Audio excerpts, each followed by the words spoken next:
So, hello adventurers. So today my lithium battery turned up and I'm going to stick that in the Prado and switch over the red arc to the lithium profile.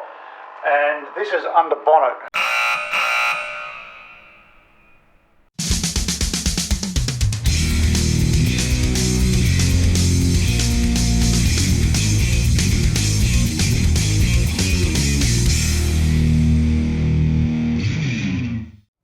Hello adventurers, so here is an update on my under bonnet lithium battery. I did a video a few videos ago.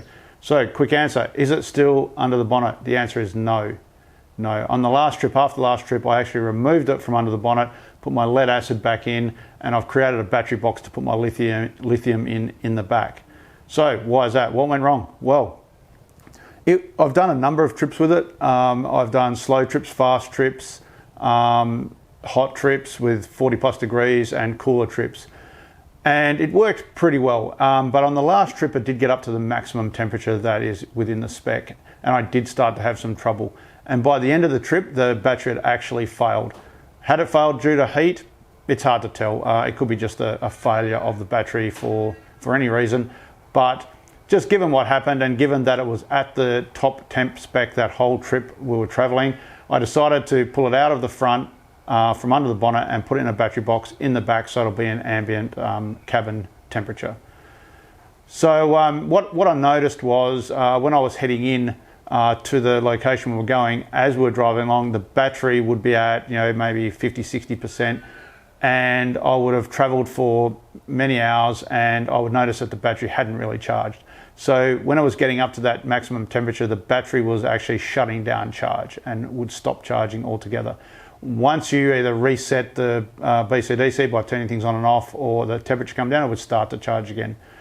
Then throughout the trip, I just started to notice certain things going wrong. Little things like as soon as you applied a voltage, the SOC would go to full 100%. It wouldn't gradually count up how much, what the state of charge was within the battery. So something was going wrong with the BMS.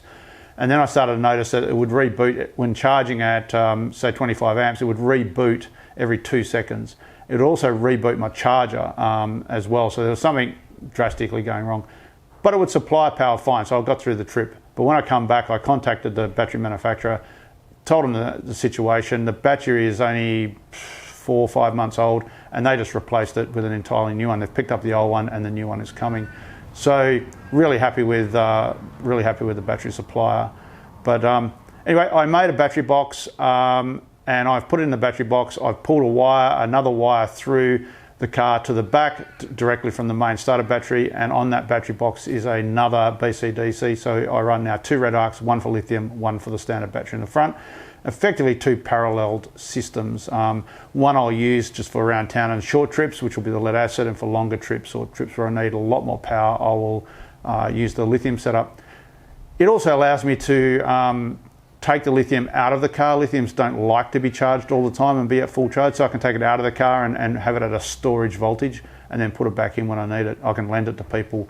It's got some advantages. So anyway, let's go and take a look at the lithium battery box that I've made, and yeah, we'll show you what I've done and how I've done it and why I've done it. So let's go and do that.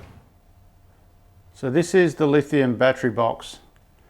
It's just a standard battery box, and it has a red arc screwed to the top of it, and some different Andersons over here for outlets and inputs, outputs and inputs, so solar and alternator and outputs to the fridge.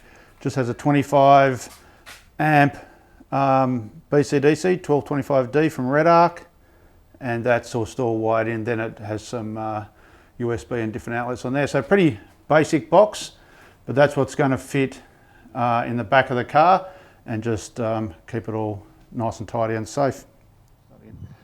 In the back here I've got some Andersons, one's for the solar input and one's from the alternator, and I've pulled a wire through the chassis all the way to the back to protect it, and that's all conduited and fused. And then I've still got the original ones up the top that are for the lead acid battery.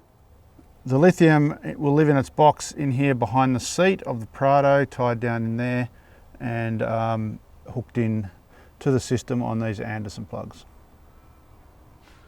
That's a summary of my lithium experience. It was knowledge gained after a few trips, but yeah, definitely on the last trip, things started to go south. I started to notice it. I limped through and I had to back up, but yeah, not really going to put another lithium under the bonnet.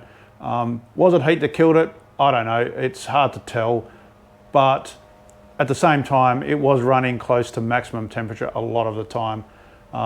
There's some advantages and disadvantages of under the bonnet. So, you know, in the back, in the front, really it's whatever works for you.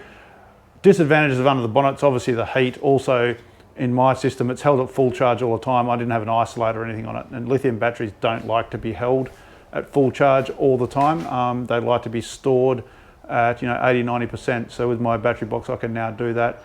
Battery box has got some advantages. It's flexible, it's universal. You can pull it out. You can leave it at camp to run fridges. You can lend it to people, things like that. So disadvantage of the battery box is it takes up a bit more room in the back. And there's a few more wires and things to make it work. So I know others on YouTube and other websites have run under bonnet lithium and are quite happy with them. That's fine. Different batteries may handle it better. Different vehicles may be better at handling it. I had mine very insulated. I spent a lot of time insulating it. I had it double insulated. I also put in various like heat shields, tried various heat shields of various material, but still couldn't get that heat down to where I wanted it. So in the end, yeah, that's part of the reason I went to the battery box. So yeah, I'll keep on watching this. I'll keep on experimenting with my battery box and maybe give another update on how that's going, and see if I go back to under bonnet. But at this point in time, it's going to be in the battery box. So yeah, now running 2 red arcs, one for the lead acid and one in the back for the lithium. So yep, heaps of power and redundancy, obviously, with 2. So all right, until the next one, have a good one, and yeah, might see you out there. Catch you later.